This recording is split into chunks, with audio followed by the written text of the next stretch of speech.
A few weeks back, I saw someone come into my house on the new doorbell camera, but I never saw them leave. The next day, the footage disappeared. So, playing detective and starting to investigate, my soon-to-be ex-wife, STBXW, realized I was onto her. She thought I had found evidence, probably from the recently installed doorbell camera she deleted. I was setting up in-home cameras and VRs at the time. However, she ended up confessing to an ongoing affair lasting about a year, during most of the time I spent helping my elderly parent. She admitted I deserved better and suggested a fair divorce, selling the house and splitting the proceeds. She might even pay alimony for a while. We'll share most of the debt, and the house sale should cover it, leaving a bit to start over. It's disheartening and unfair. I admit I felt anger and wanted revenge, but there aren't many people to expose her to who would care.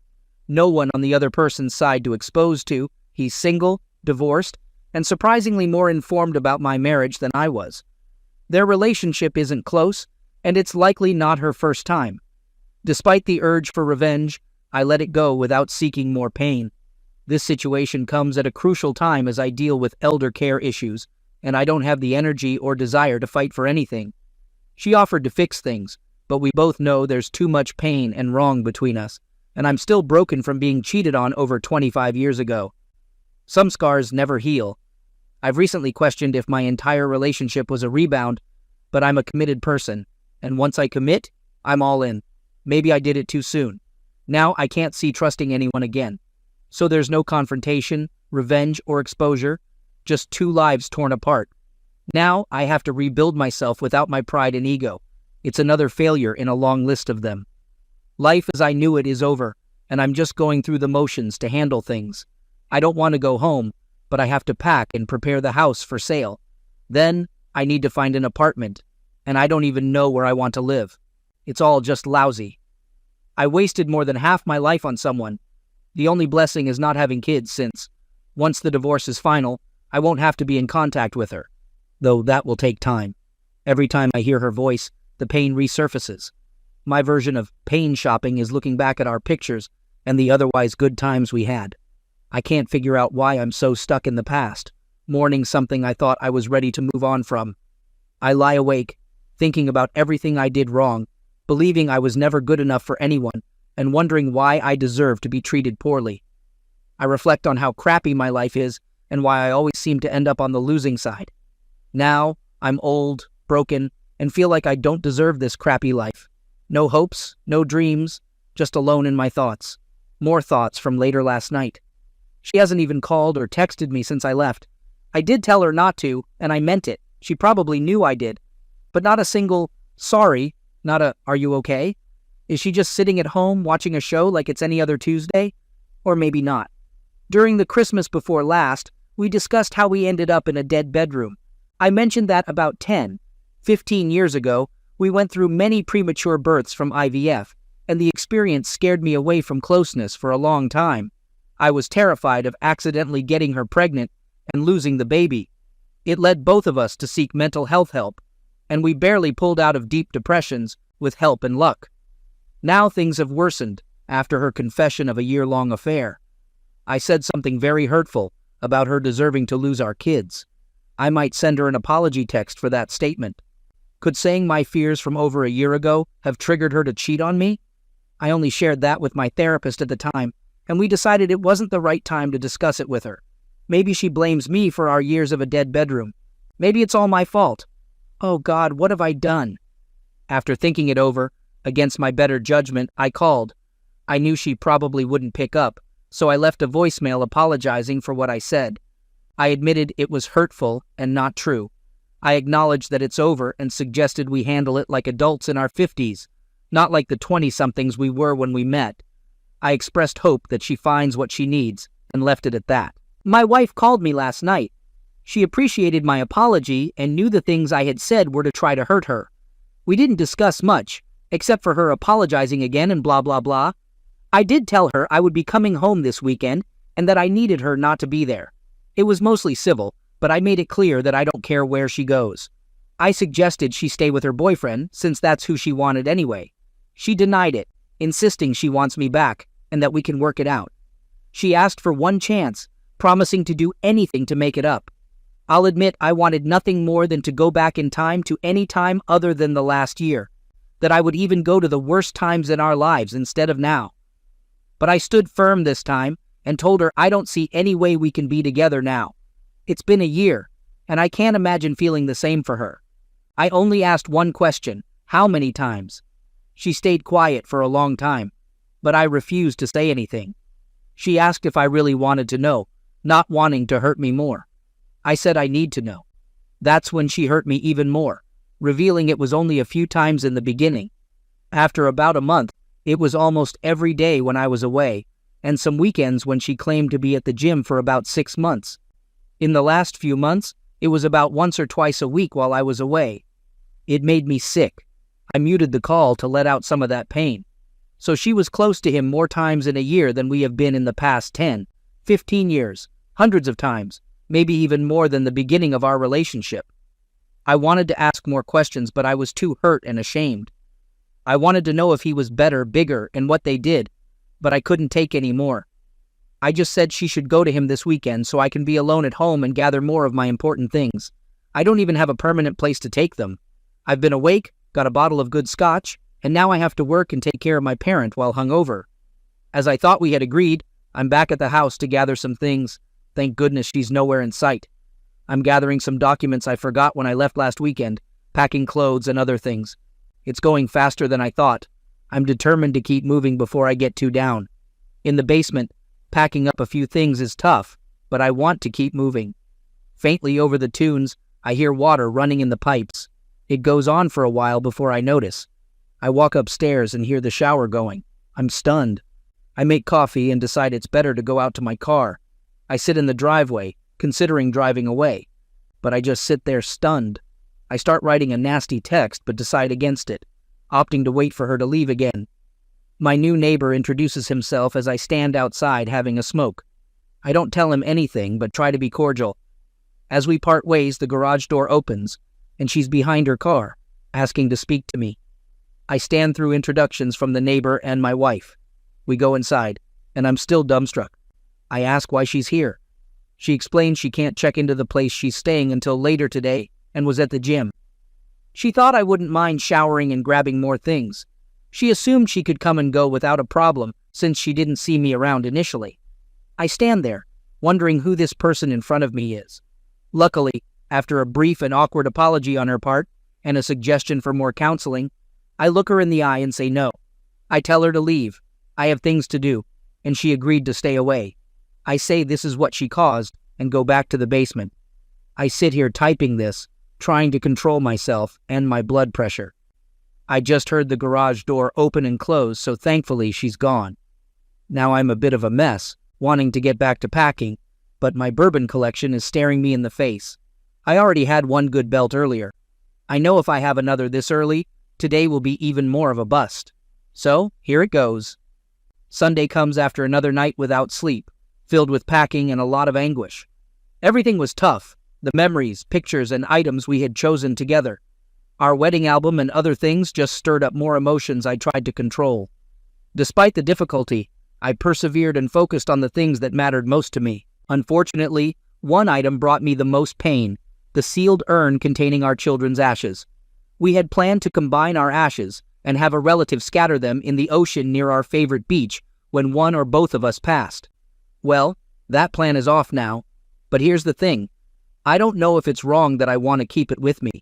I know I have to discuss this with her eventually, but I'm unsure how that conversation will go. I don't know if we can have it opened and split the remains. It feels wrong, like neither of us is getting them. I'll ask my attorney about it when I retain one, I guess. I didn't mention it to her since my confidence in her was below zero at that point. Sunday evening, I'm nearly packed with things I'm taking with me for now. I wanted to have enough so that if I couldn't tolerate coming back for a few weeks at least, along with a few more important keepsakes, documents, etc. I knew she was supposed to return after 9, as we discussed, and I didn't really want to be there. I resisted the urge to dismantle all the electronics, reset the router, etc., out of spite. So I felt like the bigger person for once, with the help of some supportive calls from a friend and some DMs. Anyway, it's about 7, and I'm loading the last bits into my car. Well, no shocker here, but yep, she shows up. She comes in looking a bit shaken, but not nearly as bad as I felt. She starts off saying it looked like I was ready to leave again. If I really had to go so early, could I at least talk to her? I was already frustrated that she was even there and wanted to be stronger than I knew I was. I said I didn't want to be too late, and I had to get back in time for the weekend help with my parent to be relieved. That I only had a few minutes, but if there is something important, she can tell me, and if needed, I could call her while driving. She then says she understood, but that she really needed me to know what was going on with her this weekend, and she wished we could talk without me being angry. She said she spent the weekend alone. Not sure I believe this, but considering all that had happened and what she's done to us, that she knew I couldn't forgive what she's done, but that she does and will always love me and be in love with me forever. That she knows I don't believe this now, but that she was so angry with herself for hurting me so bad and destroying the only man who ever loved her unconditionally and was always there for her. I was doing my best to just not shout, sob, hug her, or anything and just give her the stoic look of indifference. I'll admit I failed. My eyes watered up, but I struggled to not let the tears fall. Yeah, I failed at that too, but didn't really speak. I figured I'd just listen and hope to still just leave after she said what she had to.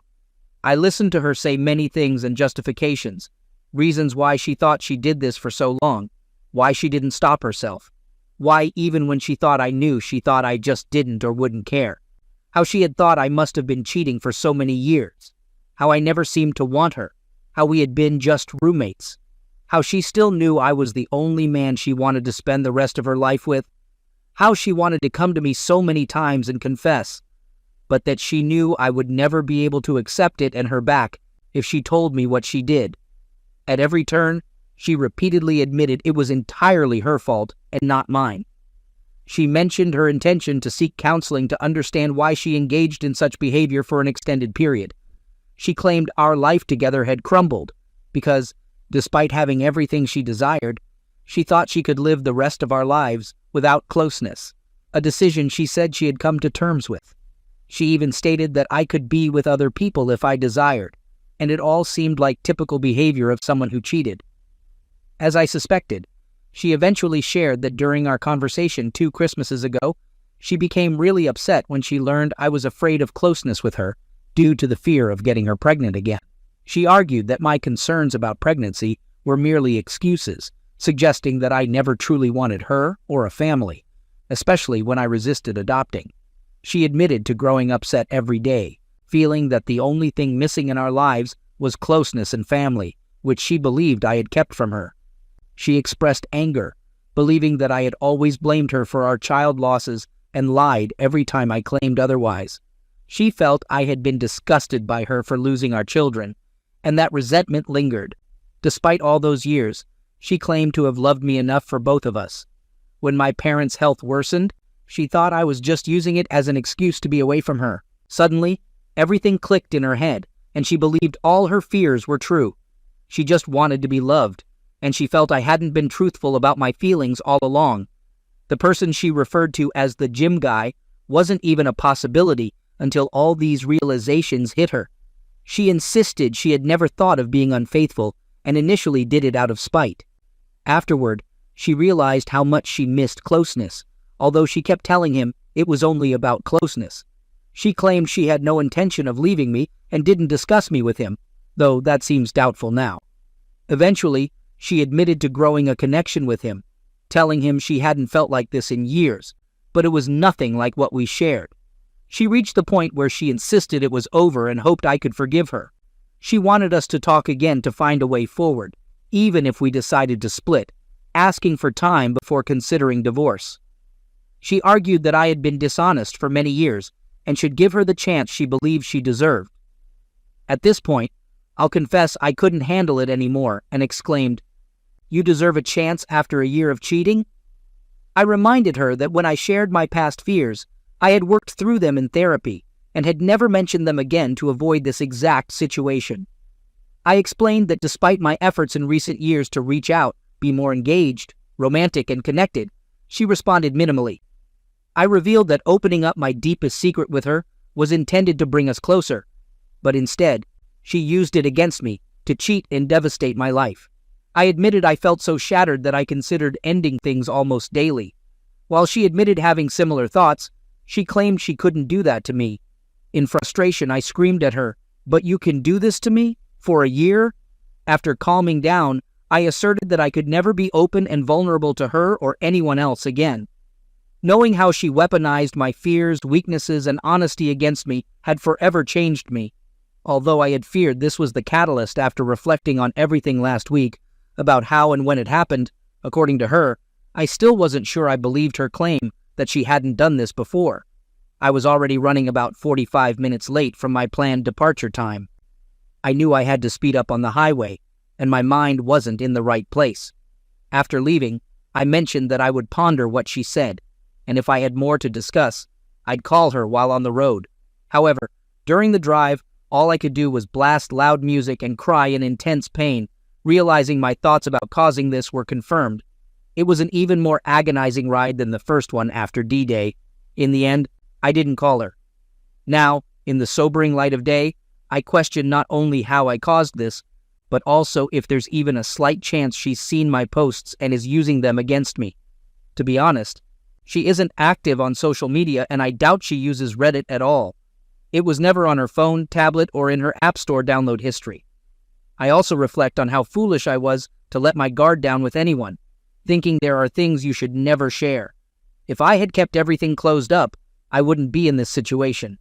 I consider this karma since I was on the verge of leaving last fall anyway. I feel like I'm just moving on autopilot, and this incident proves I should maintain the facade of being a happy guy and never let my guard down again. It feels like I ruined everything I had. I'm still consulting with my attorney and trying to stay on the path, as I don't know how I can come back to her after this. The truth is, she has reopened the wounds in my heart and torn away everything I was holding on to keep going. Sent via her work email. Me informed X that I had hired someone to represent me in legal matters and requested information on who to connect them with. I advised X to seek counsel for the consequences of their actions. X expressed a desire to discuss the situation further and apologized, acknowledging that they couldn't imagine how I must feel. X recognized that they didn't deserve a chance for a conversation before any decisions were made, but suggested that time might help things calm down. X expressed understanding that my opinion of them was likely better than they deserved, and proposed discussing counseling and personal matters through text or a call outside of work email. I responded, letting X know that I would be occupied with work and P's move, but would use their personal email for further communication on this matter. X thanked me and asked me to consider their words. They expressed concern for my well-being, acknowledging the loneliness I might be experiencing, and inquired about P's well-being during the move. X sent their love to P and apologized once again, urging me to call soon. I just realized that P, my parent, is losing everything they own, their home of 50-plus years and memories since they're moving into a facility. How does a person with dementia feel being moved? How do they feel having to be reminded nearly every day because they forgot? Then going through the emotions of it all over again. I've been trying to be as gentle as possible, but we're sorting through things to see what they really want. After contemplating the exchange more, the mention of not sending Ish to work stuck with me. Initially, I thought it made sense. Personal matters shouldn't mix with work email, but I'm pretty sure she must have been using her work phone for this. Her personal one is always clean, and I updated it for her new watch last Christmas. I guess I could have still missed it, though. Off we go. Update. I found a better place to stay temporarily, with a friend who lives close to work, and I've moved in for the time being. While I thought about renting an apartment right away, this arrangement works well for the short term. Now, on to the remaining events. I served her with divorce papers, but she responded contentiously through her attorney. Recently, I had to deal with a maintenance issue at my old home. Thankfully, it wasn't too damaging, but significant enough to require quick handling. When I arrived to deal with it, fortunately, I thought, she wasn't around. I met with the contractor, handled the issue, and aimed to be out before she returned. It took several hours, but I managed to move things around and fix the problem. Of course, my luck couldn't be that good. Later that day, I received a call from a doctor saying she had been admitted to the hospital. I'm still her emergency contact and husband, so it wasn't a real surprise. Before I arrived, she had called an ambulance thinking she was having a heart attack. It turned out to be a panic attack, but she told them she had constant self-breaking thoughts and was admitted for observation. She's been in there since, so I had to inform her boss about her medical leave. After talking to the doctor, I decided to go and see her.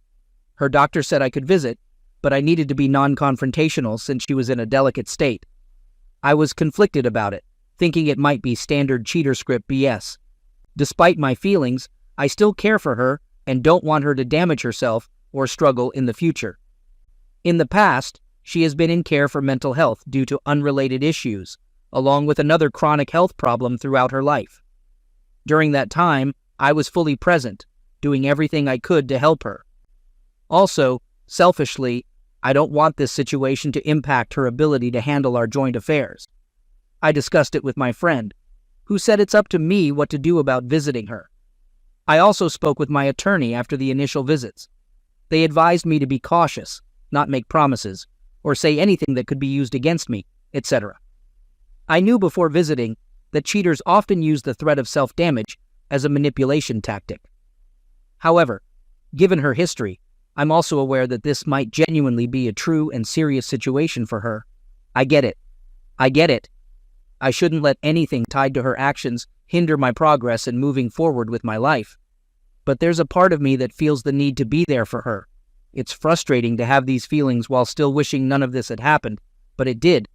I feel like I've been firm with her, but seeing her in such a state might set me back. Before you criticize me, I can't just abandon her. It's not in my nature. She really has no one else. Her only real friend lives far away and is dealing with her own serious medical condition. So, I informed her doctor that I would visit her in the hospital and did so the following day. When I got there, she was a mess. I brought some things she might need, thinking she would likely be there for at least a few days. She was still sleeping when I arrived, hooked up to an IV and various monitors. None of them seemed related to mental health, but I figured maybe dehydration or something. But all I could think about was how I had seen her sleep so many times, looking beautiful and peaceful, the person I wanted. As I sat there watching her, she started to wake up, and all the feelings of anger and betrayal started to come back. But I held it together. When she finally woke up, surprised to see me, she begged me for a hug and forgiveness. I said I was there to make sure she was okay, expressing my worry. I made it clear that I wasn't there to talk about us. We were civil, but there were lots of tears on her side.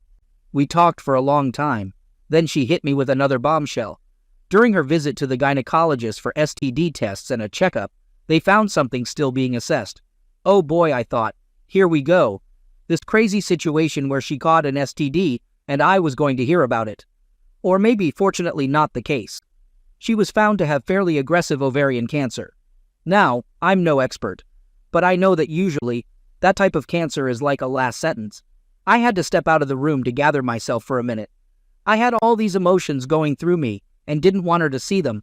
I composed myself and went back in, and we talked for a long time. In our talk, I eventually agreed to help her however I can. Though part of me wanted to tell her to rely on her boyfriend now, I made it clear that it had nothing to do with us being together. I believed she would do the same for me if the situation were reversed. But who knows? Her panic attack, it turns out, was the result of getting this news and her birthday, which I totally ignored, and getting served in the same week. So it's like the perfect storm hitting her life, maybe too much karma. She was just feeling like ending her life would be easier than fighting me, this disease alone, etc., losing everything and now losing her life on top of it. She also didn't want me to somehow end up bankrupt from her likely medical debt. Her life insurance and giving me the house totally free now would make for a nest egg I could totally start over with. But ultimately, I convinced her that her being around and fighting this with everything possible is the only thing I want for and from her.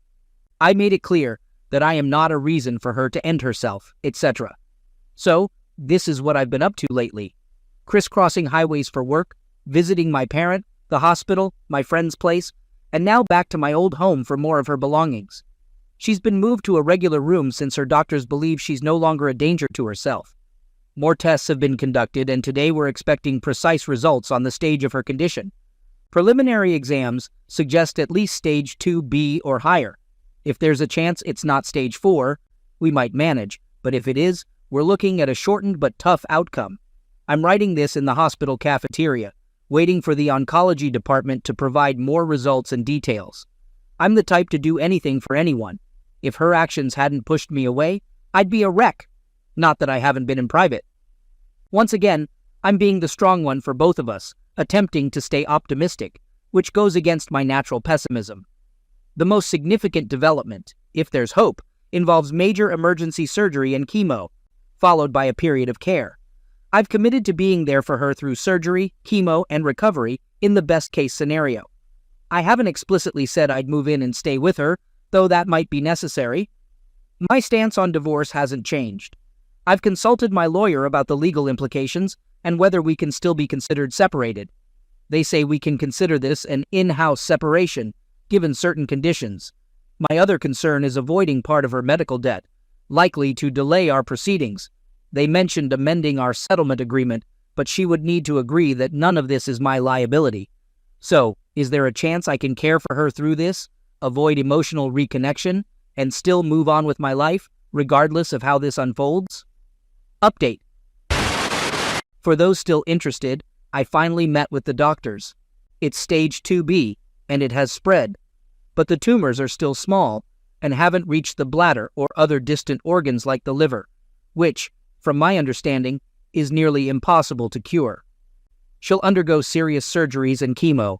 I had already made up my mind to support her in her battle, regardless of her actions. I won't leave her to face this alone. Some might say it's not my responsibility anymore, but I can't be that tough person I thought I could initially, or what some folks here suggest. Well, I'm too old to care what people think. I'm doing it for myself. I'll continue with the separation and divorce. Unfortunately, I'll probably move back in for in-house separation to assist her for a while. I've discussed the plan with my attorney. They understand my position and say we can still consider any time I'm there as separated, as long as we don't share a bed, which isn't a problem for various reasons. We also need an agreement that she won't make the process more difficult, as it seemed to be her original plan. I'll ensure she understands that a condition of my support is that she doesn't contest and drag out the process. However, I'll agree to give her time to get better situated. I confess I'll feel guilty, as if I'm bargaining with her life, but I guess we all have our limits. She'll undergo surgery in the next few days for additional biopsies and a major operation. The treatment plan is aggressive, but it's better to stop the spread now. I guess I don't need more details than that. In all likelihood, as my post title states, her cheating may have saved her life, as she would likely have discovered this too late otherwise. So, I suppose someone in this situation gets a win. Update. I've been in the hospital with my wife since yesterday morning, and it's been just as awful as everything else that's been happening. Firstly, she's in critical condition. During surgery, they had to stop due to uncontrollable blood pressure. The surgeon removed a significant amount of cancer, but not all of it. Further surgery is too risky at this point. Last night, she had a seizure, causing additional damage and bleeding, leading to another surgery, despite it not being advised earlier, to stop internal bleeding. She got out of that surgery earlier this morning, but has been in and out of consciousness. They're doing everything possible to prevent her from having a stroke. I'm not sure if she'll make it, but I've been without sleep for 2 days, imagining the worst. She's a bit more stable, but it's still a delicate situation. Additionally, while waiting for her initial surgery, I used her work phone and saw a message from her affair partner a few weeks ago from an unrecognized number. Although she had his other number blocked, she kept their conversation. He was apologizing for how he treated her the last time they met. There's a whole story there that I won't go into, but it happened because I tracked him down, almost doing something foolish and dangerous. He reached out to her, and she bargained to meet with him to avoid legal trouble. This was almost a month ago.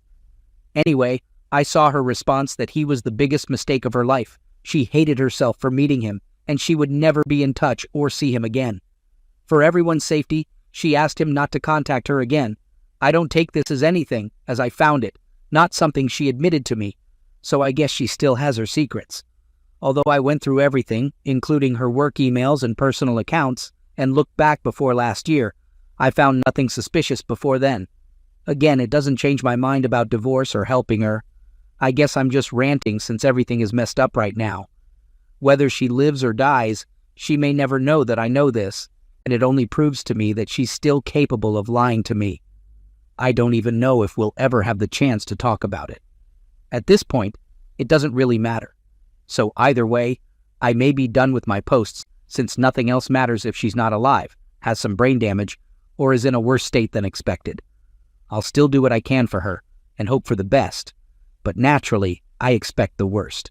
The best I can hope for is to get some actual sleep before the week ends. Update. Here's the latest update on my challenging situation.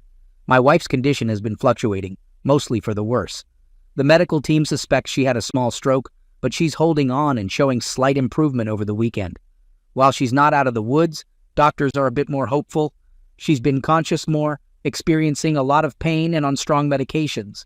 They moved her from intensive care, and she'll likely go into rehab before returning home. On Thursday, my wife's best friend, M, reached out to me. We hadn't spoken since this ordeal began, and I assumed she knew and was supporting my wife. I left her a voicemail the night after my wife's first surgery, just in case they hadn't talked, informing her about the critical situation. I suggested that if she wanted to see my wife, she should do so soon, in case the worst happened. Although M and I weren't very close, she and my wife had been friends since their teens, and they went to college together. We spent time together on holidays and a couple of vacations. M called on Thursday, expressing sympathy for what we were going through and asking to visit my wife. She also inquired if she could stay at the house, possibly thinking I still lived there. I agreed, even though staying in my own house part-time still causes me pain. M is a genuinely good person, and I knew losing her friend was weighing on her. I picked her up from the airport Thursday evening, and we went straight to the hospital. During the drive, we discussed my wife's condition and everything that happened since the surgery. M finally revealed that she knew about our situation. She mentioned that my wife had only told her everything a few days before being initially hospitalized when she received the news about cancer and being served. They hadn't talked much last year, not like before, and M thought it was because my wife struggled with the news about M's own medical struggles and was not good at potentially losing her best friend.